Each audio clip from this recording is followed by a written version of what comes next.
a warm welcome to Barry Nussbaum. Great job.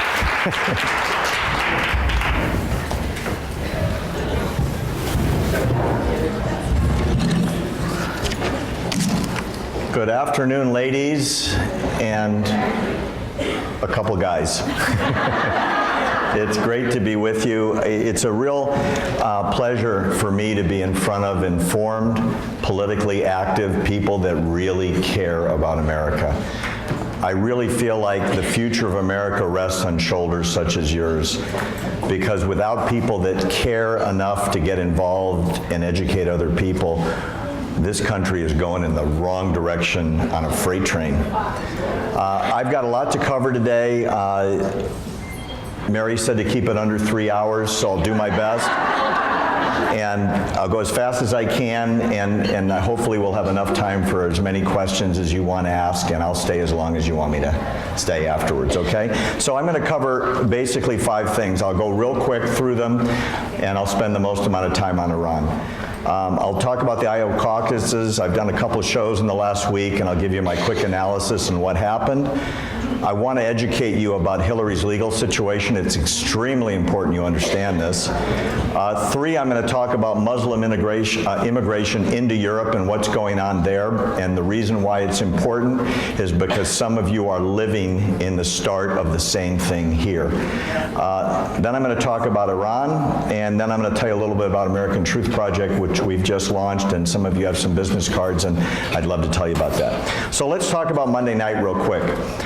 Everyone knows Ted Cruz finished first, Donald Trump was second, Marco Rubio was third, and we don't care about the rest because they're not going anywhere. That's my opinion, okay? I may offend a couple people. I'm sorry, that's my analysis of what the trends say nationwide. By the way, the rumor is that Rand Paul will withdraw today. He already did? Okay, probably while I was driving. Santorum too? I didn't hear that yet. And obviously Governor Huckabee a few days ago. What's important, I think, to take away from a political science view is there were 13 polls taken in Iowa in the week up to the caucuses, and every single one Donald Trump was ahead by either a small to a significant margin. And when the caucus goers went in to caucus, it's the biggest in history by far. They picked Ted Cruz.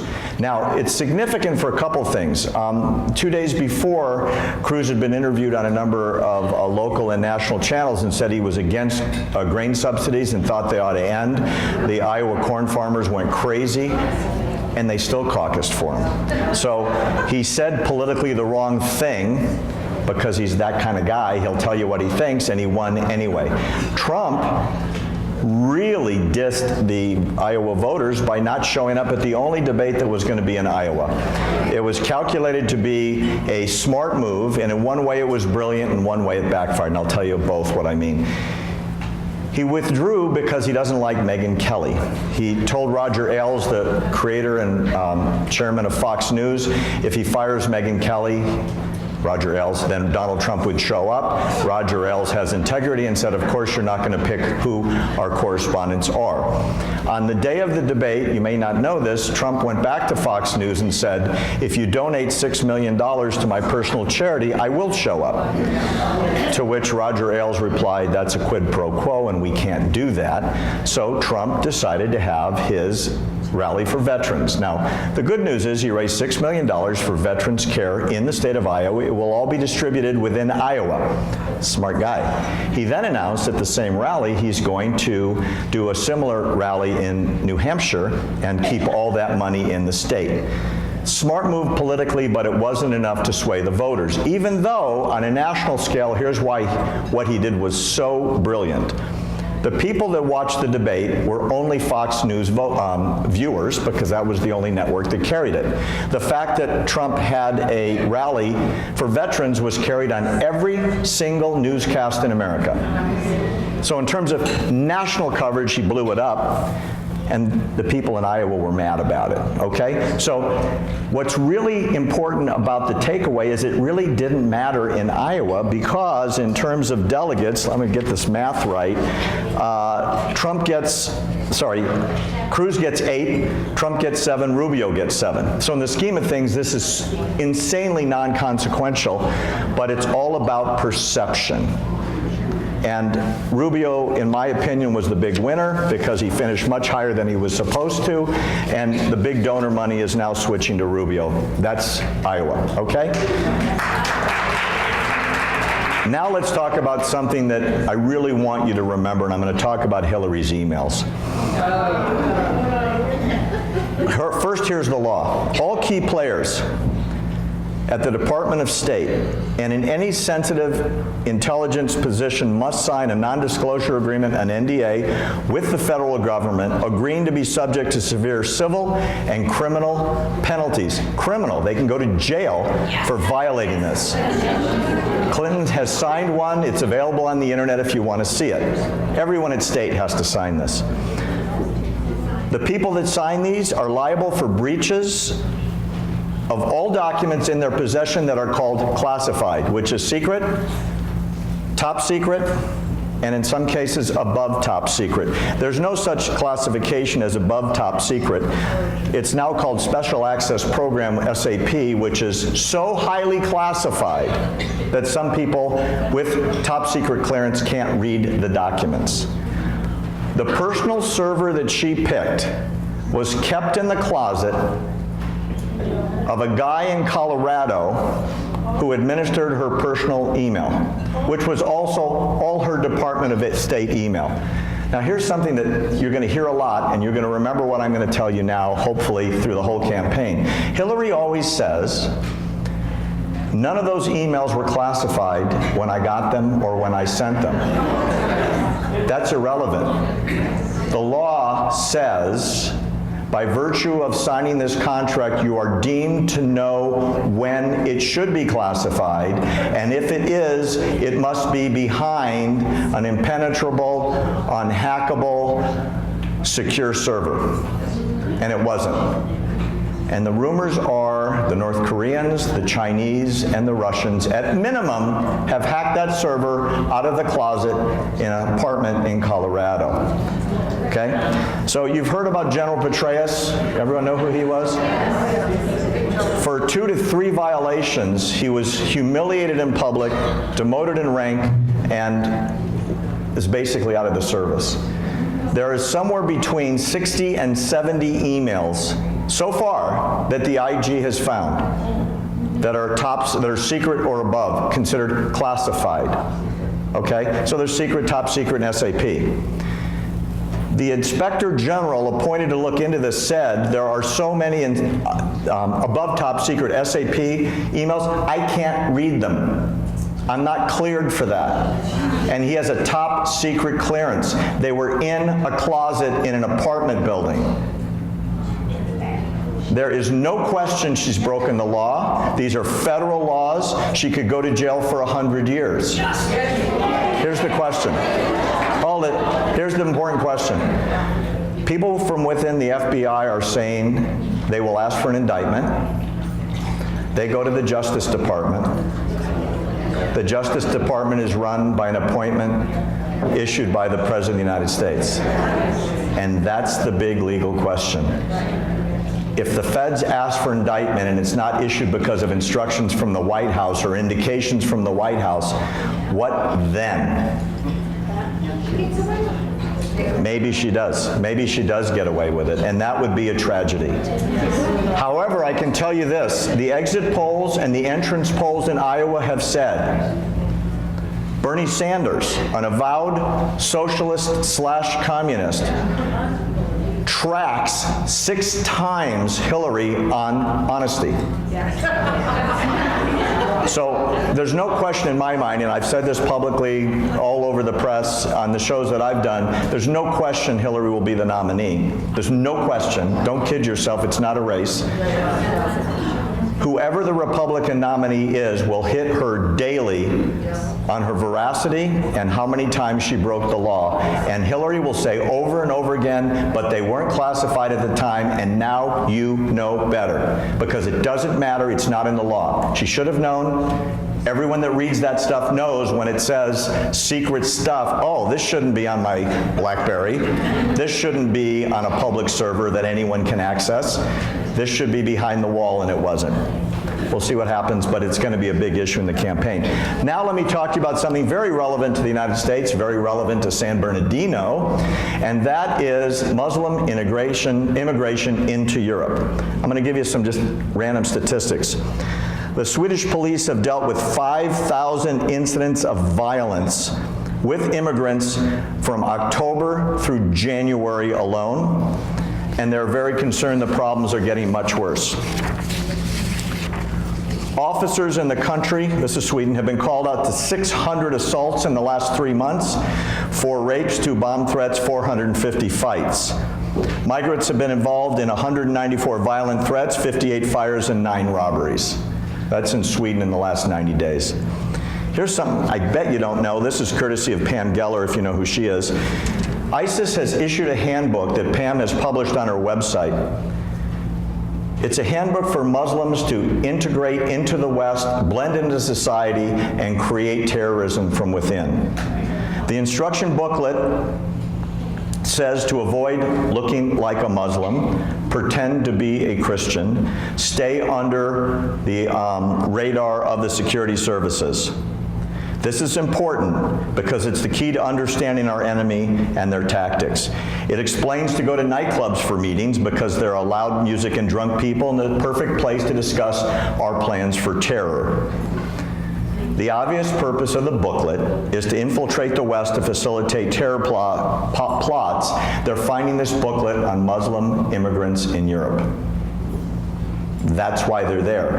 If you ever look at the news, they were supposedly families with children. It's a very sad story. The vast majority are young men traveling alone between the ages of 18 and 30. No families, no kids, no old people. They will put in some channels the families, and there are some, but the vast majority are there for unknown reasons. Here's what's scary. Within our country, every single head of every security agency has said, we cannot vet them. Their documents don't make sense. The documents are largely forged or stolen, and the places they come from do not have databases. So imagine there's somewhere between 1.5 to 3 million people that have left Syria. How do you go to the Syrian government and vet somebody when they no longer have a central government, and they have no computer system, and they have no way to trace anybody? That's why every governor that's come out about this had said no. And the people in local neighborhoods that realize what's coming into their neighborhoods are saying no. This has been made literally a unilateral executive decision by the President of the United States. Let's put this in perspective. Sweden is going to get, it's a country of 9.8 million people, 190,000 people this year.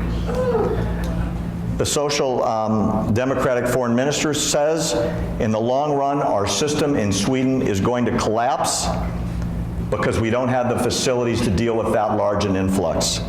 190,000 people into Sweden is the equivalent of 6.5 million people in the United States every year, or the size of the population of Indiana.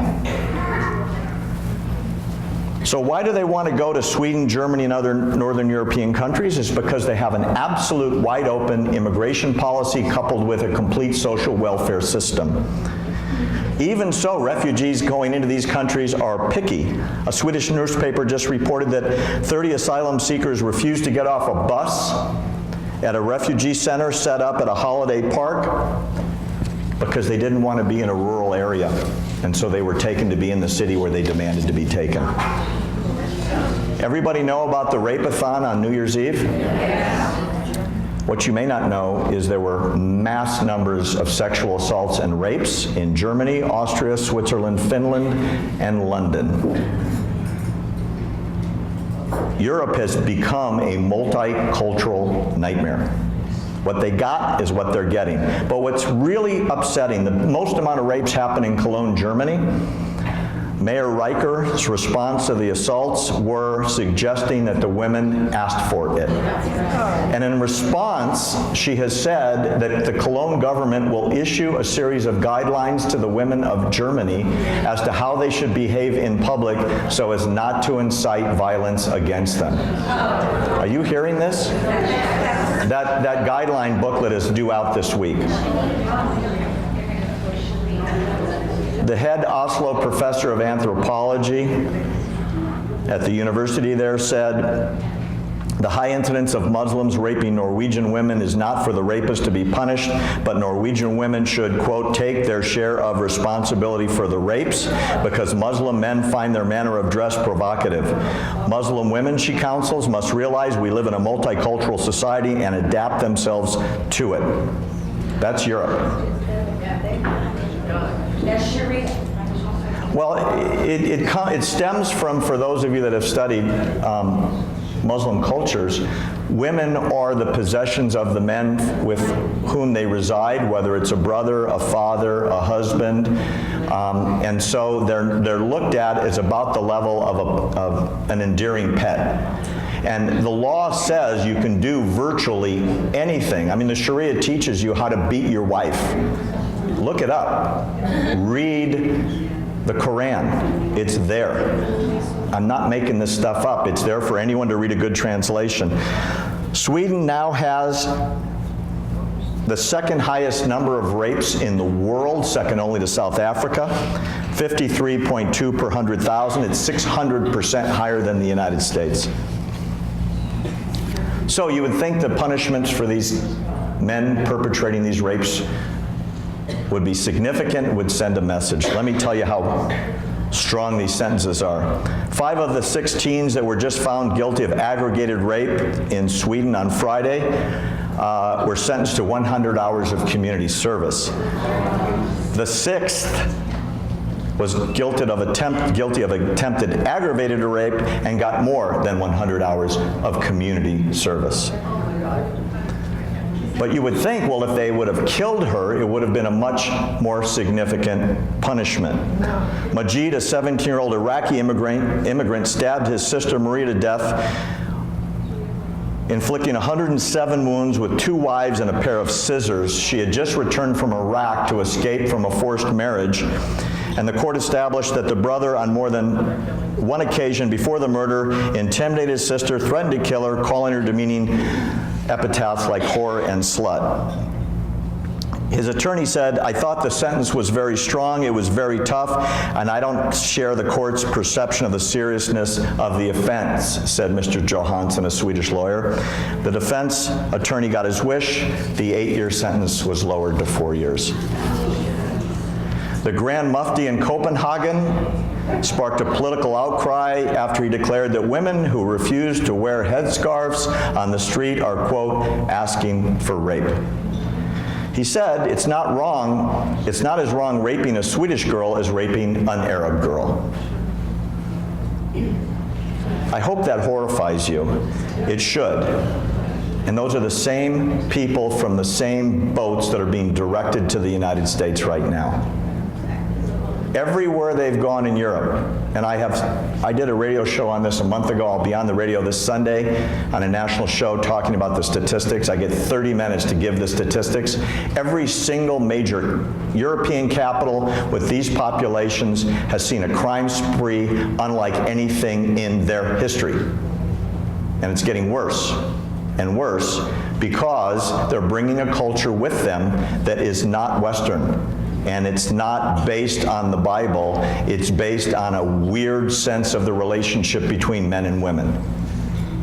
They are not going to assimilate here, the same thing's going to happen. Okay, let's talk about Iran. This is important, but it's not all good news. In fact, I don't think any of it's good. Here's something you probably don't know. Iranian agents hacked into a New York dam in 2013. They took control of the computers. They could have shut down the water supply and the water flow to several million people before they were able to effectuate the shutoffs computer experts interrupted the commands and remedied the situation. It was never announced to the press. It just came out several weeks ago when the Wall Street Journal leaked the story. You never heard that on the press, I'm sure you didn't know, but imagine if 2 million people had no water supply for up to 3 to 4 weeks. That's what was about to happen, and that was Iranian terrorism. Let's talk about the deal itself. The JCPOA, the Joint Comprehensive Plan of Action, which is the official name of the Iran nuclear deal, has been violated dozens and dozens and dozens of times since it was signed in July by Iran. Here's how bad it is. The Washington Post headline 10 days ago was, "Iran provokes the world as Obama does nothing." And that's the Washington Post, not known for going after the president. A UN panel has determined that Iran test-fired a nuclear-capable missile on October 10th in violation of UN resolutions, and appears likely a second missile launch occurred on November 21st, also in violation of Security Council Resolution 1929. It also violates the JCPOA. The sole purpose of these ballistic missiles is to carry nuclear-tipped warheads long distances as far as Europe and North America. They already have missiles to hit Israel. They've had them for years. These are long-distance ICBMs, intercontinental ballistic missiles. A UN report also shows that Iran has had a very active nuclear weapons procurement and development program stretching back 2 decades. It is in complete contradiction to everything Iran said and everything Kerry announced at the signing of the JCPOA in Switzerland. In December, the IAEA director presented the IAEA membership with its long-awaited report on Iran's possible military dimensions, PMDs, of its nuclear program. They clearly indicted Iran for developing nuclear weapons, contrary to their persistent denials that they never would and never had. But the world is willing to forgive and forget and do nothing under the Non-Proliferation Treaty. Iran was accused of not only developing nuclear weapons, but actively engaging in procurement of materials. And you know what the UN did? Anybody know? Nothing. And you know what Kerry said? We will look into it, and nothing was done. According to my sources in the Middle East, Iran already has nuclear triggering devices that they've obtained from Pakistan, which is the scary part, because you have to be able to trigger the fissionable material.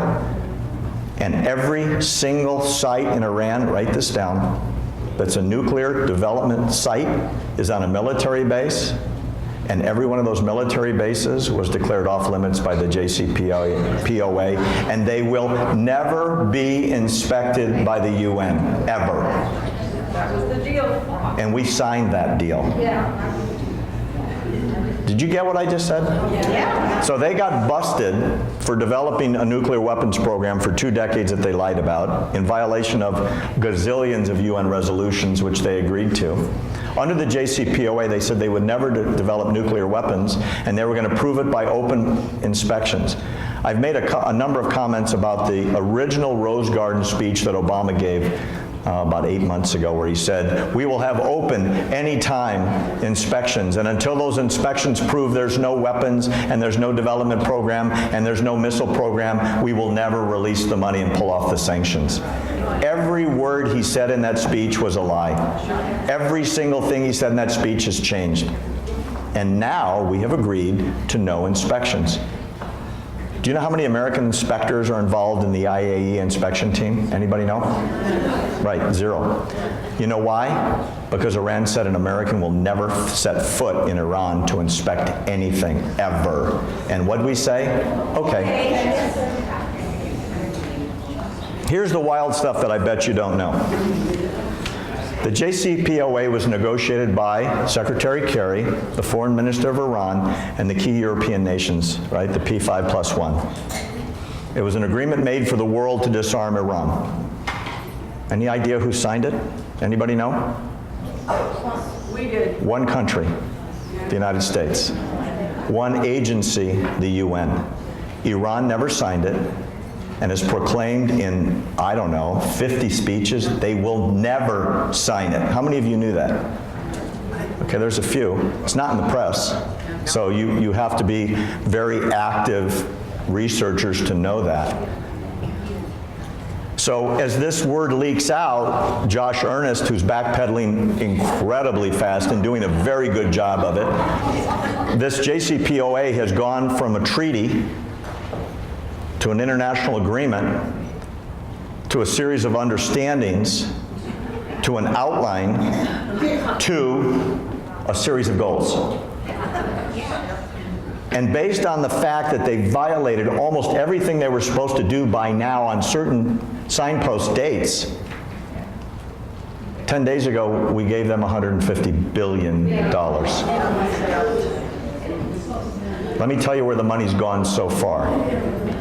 The largest order for the most modern Chinese fighter jet in history was placed by Iran. They're paying cash. Who's paying for it? You are.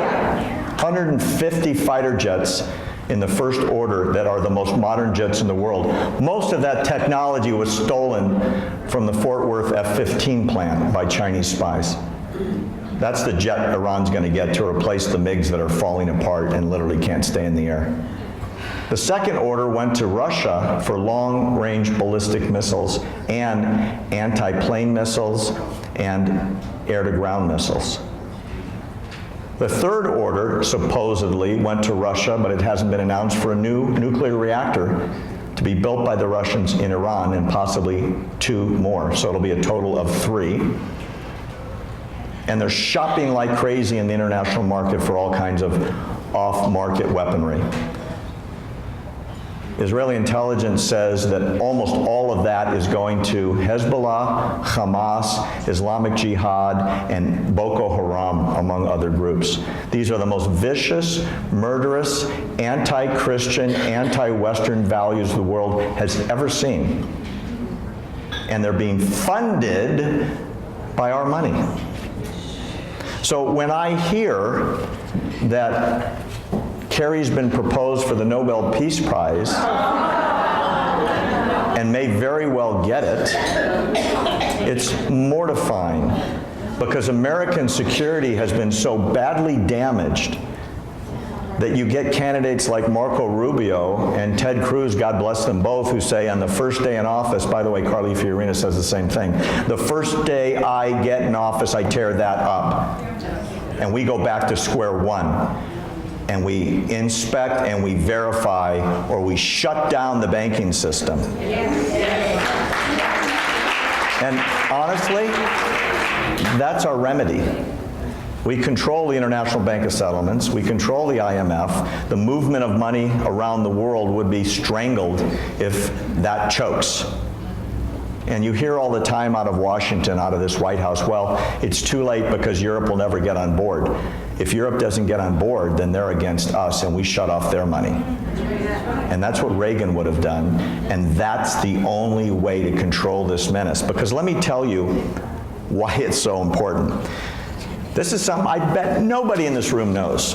Ayatollah Khomeini has rewritten the JCPOA. This is what was presented to the Parliament and approved by the Parliament. Never been in the American press.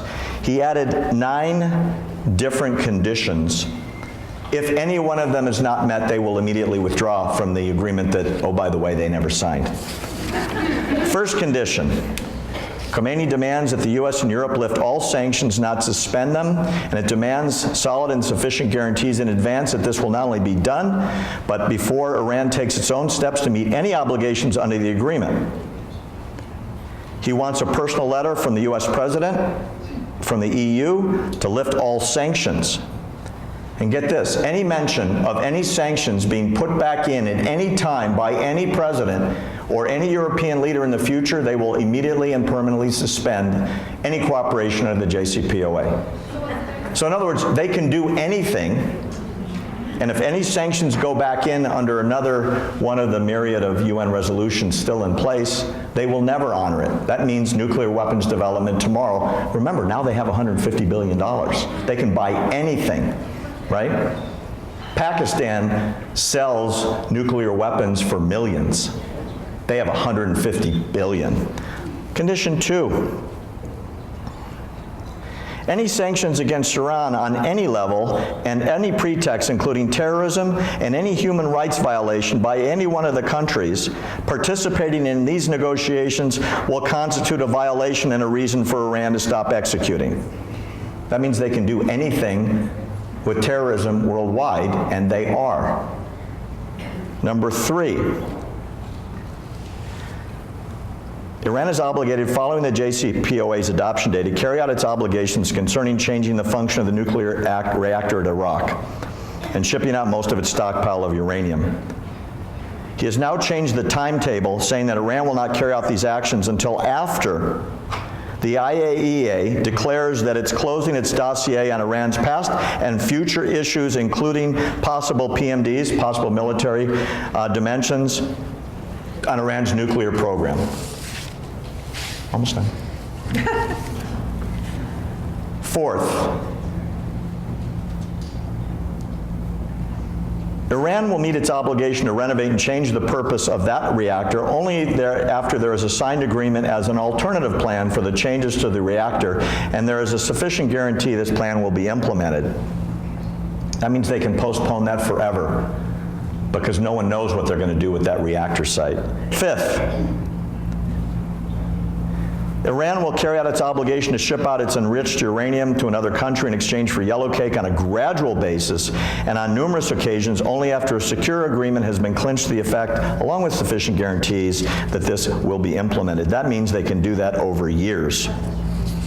There was a timetable in the JCPOA which they rejected. 6th, President Rouhani, get this, is supposed to expand their enrichment program right away that must allay any concern stemming from some points entailed in the JCPOA, meaning they can absolutely expand to centrifuges of any kind designed to not create nuclear material. But that's the only reason you have a centrifuge, is to enrich uranium.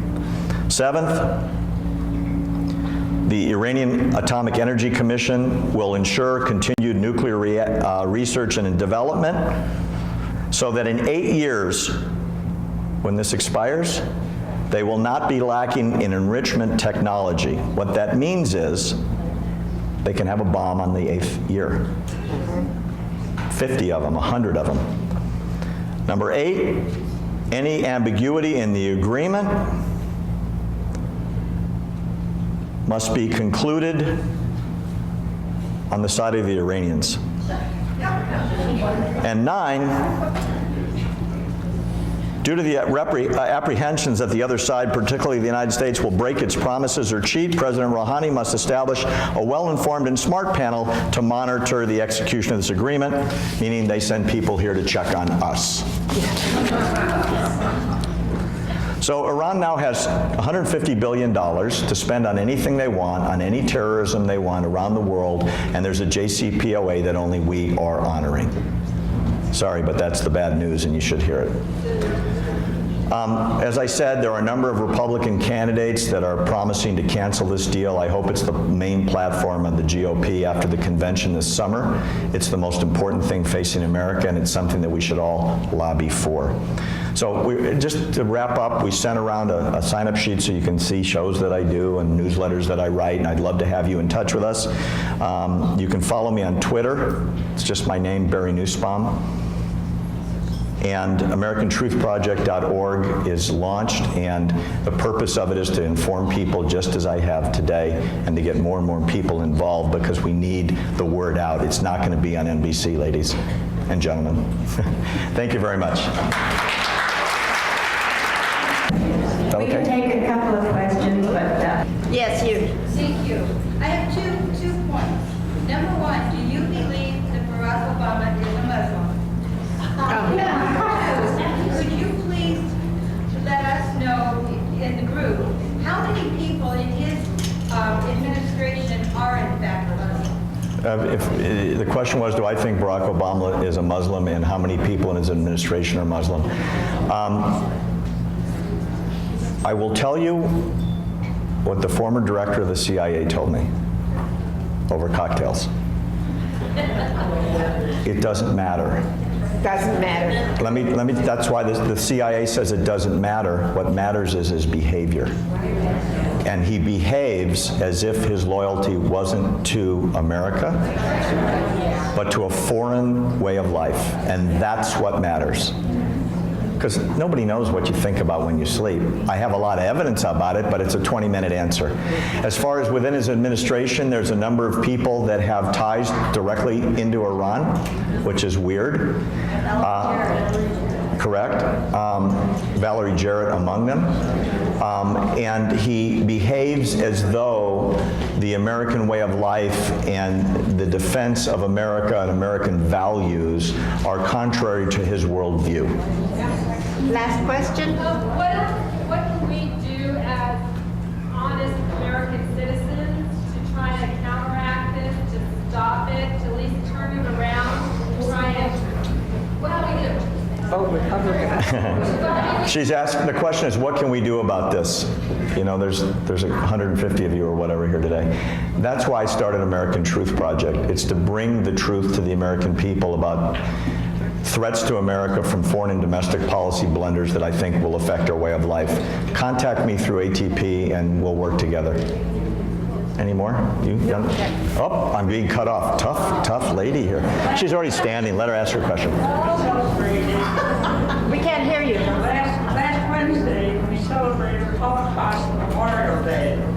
And what the Europeans and the world doesn't understand is that when we said never again, we meant never again, meaning them in Europe, which is happening to them right now. Because that was the rise of anti-Semitism recently in France, as well as Germany.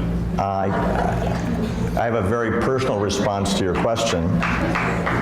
Both my mother and father walked out of Auschwitz in 1945. So I understand the Holocaust. And I never knew my grandparents, and I never knew my aunt, and I never knew my uncle, and I never knew my cousins. They're still there. So I get it. They're still in Poland, in the ground. So thank you for your question, and God bless you for your opinion. Thank you very much. Thank you very much, Barry, and thank you, Barry, for giving us Fore. Good job.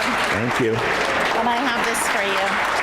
What did I get? Oh, a card. Thank you. You're looking good and you're standing over there. Oh, that's very nice. Thank you. I'll take it. Good. Marie, time